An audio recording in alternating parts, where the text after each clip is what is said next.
Nobel പുരസ്കാരത്തിന് വേണ്ടി ഒരാൾ ഇത്ര കണ്ട് വാശി പിടിക്കുന്നത് ലോക ചരിത്രത്തിൽ തന്നെ ആദ്യമായിരിക്കും. പറഞ്ഞു വരുന്നത് മറ്റാരെ പറ്റിയുമല്ല, അമേരിക്കൻ പ്രസിഡന്റ് ഡൊണാൾഡ് ട്രംപിനെ കുറിച്ചാണ്. അമേരിക്കൻ പ്രസിഡന്റ് ആയതിനു ശേഷം ട്രംപ് നടത്തിയ സമാധാന ശ്രമങ്ങൾ കണക്കിലെടുത്താണ് ട്രംപിന് നൊബേൽ പുരസ്കാരം വേണമെന്ന് ആവശ്യപ്പെടുന്നത്. പഹൽഗാം ഭീകരാക്രമണത്തിന് ശേഷം പാകിസ്ഥാനും ഇന്ത്യയും വെടിനിർത്തൽ കരാറിൽ എത്തിയതിന് പിന്നിൽ ഡൊണാൾഡ് ട്രംപിന്റെ ഇടപെടലാണെന്ന അവകാശവാദം ട്രംപും പിന്നീട് പാകിസ്ഥാനും ഉന്നയിച്ചിരുന്നു. അതിനു പിന്നാലെ പാകിസ്ഥാനാണ് ആദ്യം ട്രംപ് നൊബേൽ പുരസ്കാരത്തിന് അർഹനാണെന്ന പരാമർശവുമായി രംഗത്തെത്തിയത്.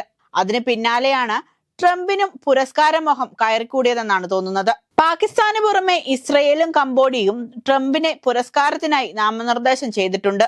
നൊബേൽ പുരസ്കാരം തനിക്ക് ലഭിക്കണമെന്ന ആവശ്യം ഡൊണാൾഡ് ട്രംപ് പ്രകടിപ്പിച്ചതിന് പിന്നാലെ നിരവധി പേരാണ് ട്രംപിന്റെ ആവശ്യം അതിമോഹമാണെന്ന ആക്ഷേപവുമായി രംഗത്ത് വന്നിരിക്കുന്നത്. എന്നാൽ ഇതൊന്നും വകവയ്ക്കാതെയാണ് ട്രംപ് തന്റെ ആവശ്യവുമായി ഒറ്റക്കാലിൽ നിൽക്കുന്നത്. വിവിധ ലോകരാജ്യങ്ങളിൽ നടക്കുന്ന യുദ്ധങ്ങളും സംഘർഷങ്ങളും അവസാനിപ്പിക്കാനുള്ള തന്റെ ശ്രമങ്ങളെ അവഗണിച്ച് ഒന്നും ചെയ്യാത്ത ആർക്കെങ്കിലും നൊബേൽ കമ്മിറ്റി സമാധാനത്തിനുള്ള നൊബേൽ സമ്മാനം നൽകുമെന്നാണ് US പ്രസിഡന്റ് ഡൊണാൾഡ് ട്രംപ് പറയുന്നത്. ഇസ്രയേൽ ഹമാസ് യുദ്ധം ഇതുവരെ അവസാനിച്ചില്ലെങ്കിലും അതിനുള്ള ശ്രമങ്ങൾ ട്രംപ് നടത്തി വരികയാണെന്നും അതുകൂടെ അവസാനിച്ചാൽ താൻ ഇടപെട്ട് 8 യുദ്ധങ്ങളാണ് അവസാനിപ്പിച്ചിട്ടുള്ളതെന്നും ട്രംപ് പറയുന്നു. 8 മാസത്തെ ഭരണത്തിനിടെ ട്രംപ് 8 യുദ്ധങ്ങൾ അവസാനിപ്പിക്കുമെന്ന അവകാശവാദവുമായാണ് ട്രംപ് സമാധാനത്തിനുള്ള നൊബേൽ പുരസ്കാരം വേണമെന്ന് വാശി പിടിക്കുന്നത്. താൻ ചെയ്തത്രയും മഹത്തരമായ കാര്യങ്ങൾ ഇതുവരെ മറ്റാരും ചെയ്തിട്ടില്ലെന്നാണ് US സൈന്യത്തിലെ ഉന്നത ഉദ്യോഗസ്ഥരെ അഭിസംബോധന ചെയ്ത് ട്രംപ് പറഞ്ഞത്.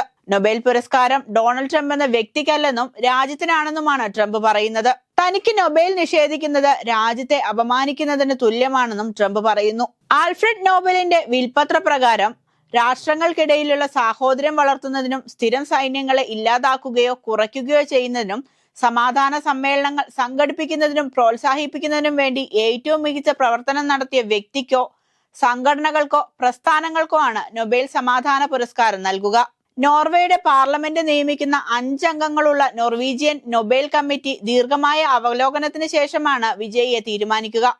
ഒക്ടോബർ 10-നാണ് സമാധാനത്തിനുള്ള നൊബേൽ പ്രഖ്യാപിക്കുന്നത്. യുദ്ധം നടക്കുന്ന രാജ്യങ്ങളിൽ ഡൊണാൾഡ് ട്രംപ് സമാധാന ശ്രമങ്ങളുമായി മുന്നിട്ടിറങ്ങിയതിന് പിന്നിൽ നൊബേൽ പുരസ്കാരം ലക്ഷ്യം വെച്ചാണെന്ന ആക്ഷേപവും ഉയരുന്നുണ്ട്. മാത്രവുമല്ല, ഒരു കൈകൊണ്ട് തല്ലുകയും മറുകൈകൊണ്ട് തലോടുകയും ചെയ്യുന്ന സമീപനമാണ് ട്രംപ് നടത്തുന്നതെന്നാണ് അന്താരാഷ്ട്ര രാഷ്ട്രീയ രംഗത്തുള്ളവർ വിലയിരുത്തുന്നത്.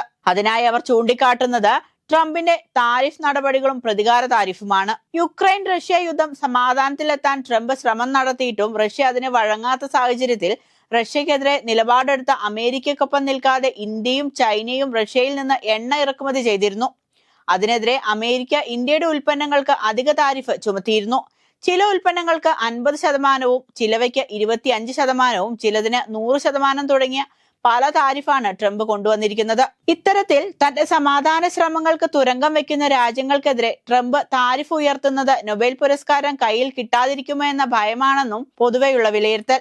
നൊബേൽ പുരസ്കാര നിർണയ കമ്മിറ്റിയെ കുറിച്ച് പൊതുവെയുള്ള ധാരണ മറ്റൊരു തരത്തിലുള്ള സമ്മർദ്ദങ്ങൾക്കും വഴങ്ങാത്ത ഒന്നാണെന്നാണ്. അതിനിടയിലും നോർവേക്ക് ഇറക്കുമതി തീരുവ ചുമത്തുന്നത് സംബന്ധിച്ച് ഡൊണാൾഡ് ട്രംപും നോർവേ ധനമന്ത്രി ജെൻസ് സ്റ്റോൾട്ടൻബർഗുമായി ഫോണിൽ സംസാരിച്ചതായും റിപ്പോർട്ടുകളുണ്ട്.